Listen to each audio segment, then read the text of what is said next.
Elevo os meus olhos para os montes, e onde me virá o socorro?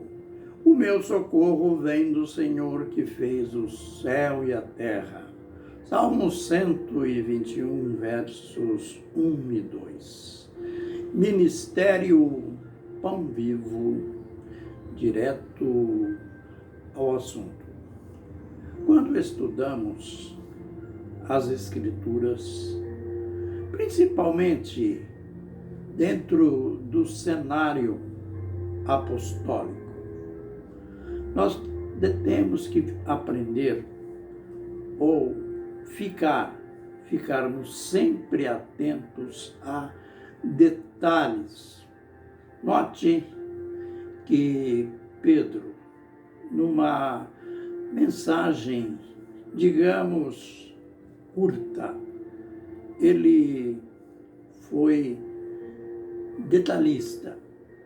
Mesmo em poucos minutos, ele falou grandes verdades. Note, quando ele diz Jesus de Nazaré, isto tem um alto significado. Primeiro, a mensagem apostólica era cristológica ou cristocêntrica. Jesus era o centro das pregações apostólicas. Hoje nós somos tentados, ou muitas vezes vamos ouvir pregações, e estas pregações são recheadas de tantas divagações, de tantas coisas que parecem que elas são apenas para empolgar os ouvintes ou para demonstrar a cultura do pregador. Mas no cenário apostólico era diferente.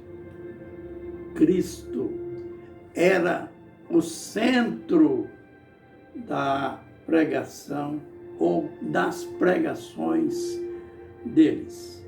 Lembre daquela ocasião que Paulo disse: nós estamos pregamos que Jesus é o Cristo. Pregamos a Jesus, este crucificado.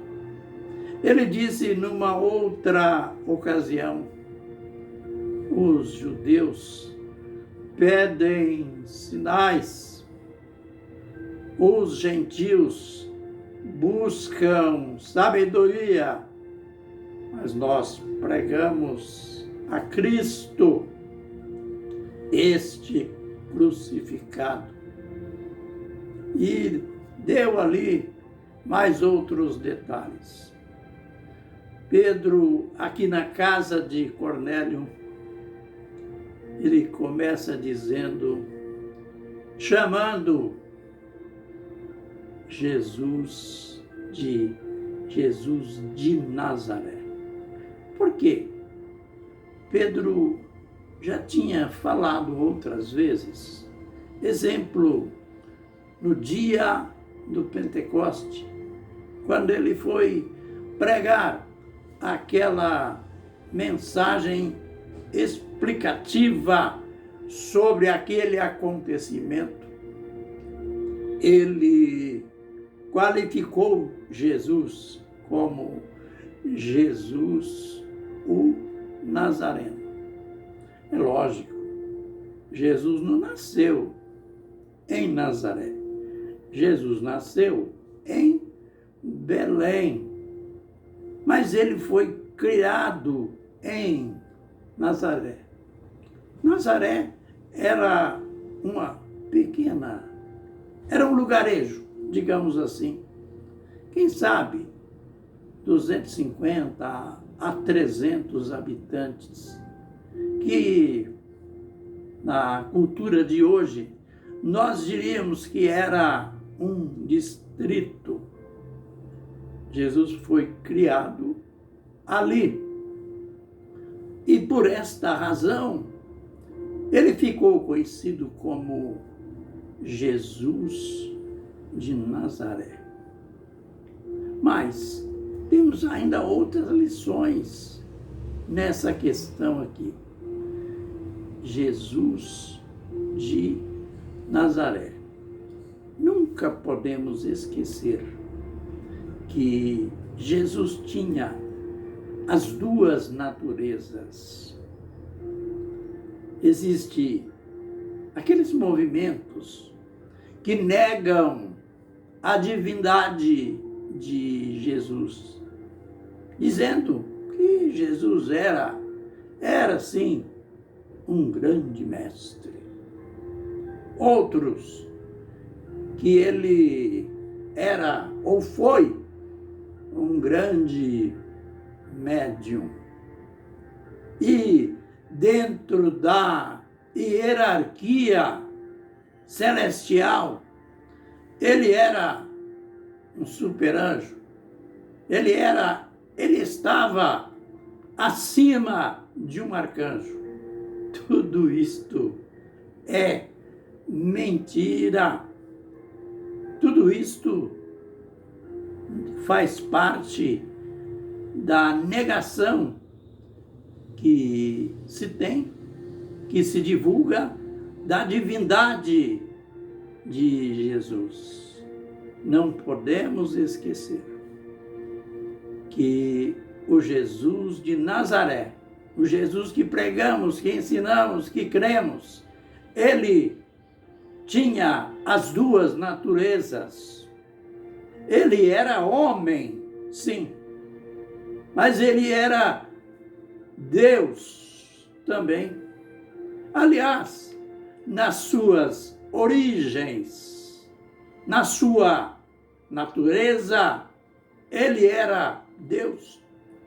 Lembre o susto que a Virgem Maria levou quando o anjo Gabriel apareceu para ela e anunciou para ela que ela seria mãe, mesmo sendo virgem. E o anjo até disse o nome. Ele será chamado Jesus, porque ele vai salvar o povo dos seus pecados. Ela ficou como que espantada e pediu explicação para o anjo: como pode ser isto?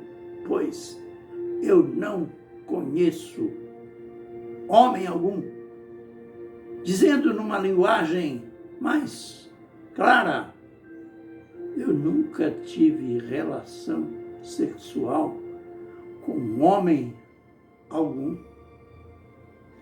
E o anjo Gabriel disse: o Espírito do Altíssimo descerá sobre ti, e o poder do Altíssimo te envolverá na sua sombra. Por isso, o ente santo, o ente que vai nascer de ti, será chamado Santo. Cuidado, aí tem uma vírgula. Será chamado Santo, Filho de Deus. Gabriel estava sendo específico. Ele estava dizendo que seria um homem, é lógico, mas que este homem seria santo, seria perfeito. Ele não seria filho de José. Ele seria filho de quem? Do Espírito Santo. E quem é o Espírito Santo? O Espírito Santo é o próprio Deus. Lembrem que lá no batismo, no dia do seu batismo, João, quando celebrou, viu aquele sinal que Deus já tinha dado, que, olha, numa linguagem clara, fique de olho na multidão, porque aquele que batiza com o Espírito Santo, você vai ver descer o Espírito Santo como pomba. Não que o Espírito Santo é uma pomba, apenas uma figura, assim como no seu revoar a pomba desce, o Espírito Santo viria descendo e pousaria sobre Jesus e em Jesus. E o céu se abriu e agora vem a confirmação do próprio Espírito Santo, do próprio Deus, que muita gente faz confusão. As pessoas pensam que Deus é um e o Espírito Santo é outra pessoa. Nada disso. Deus então declara que o candidato, aquele que estava sendo batizado, era o seu filho. Este é o meu filho, em quem me comprazo. Este é o meu filho, eu tenho prazer nele. Aleluia. E Pedro, na casa de Cornélio, ele começa desta maneira: Jesus de Nazaré.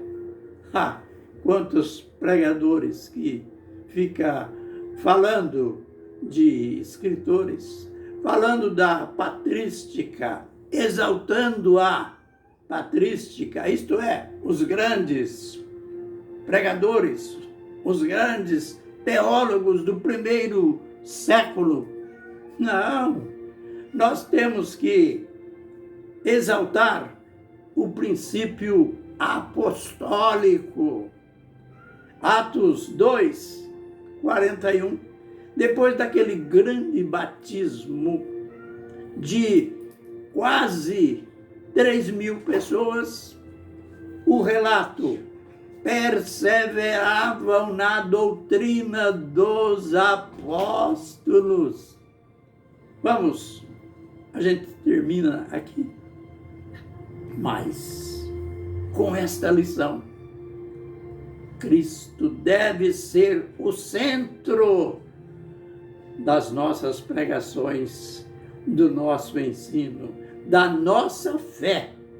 Por isso, o apóstolo Pedro começa dizendo: Jesus de Nazaré. Ele foi ungido, Deus o ungiu com o Espírito Santo, que era o próprio Deus, que era a natureza de Deus. Ele andou por toda parte fazendo o bem. Que coisa linda, né? Fazendo o bem, curando a todos os oprimidos pelo diabo. A gente continua no próximo vídeo. Fiquem na benção e na graça do Senhor Jesus. Amém e amém.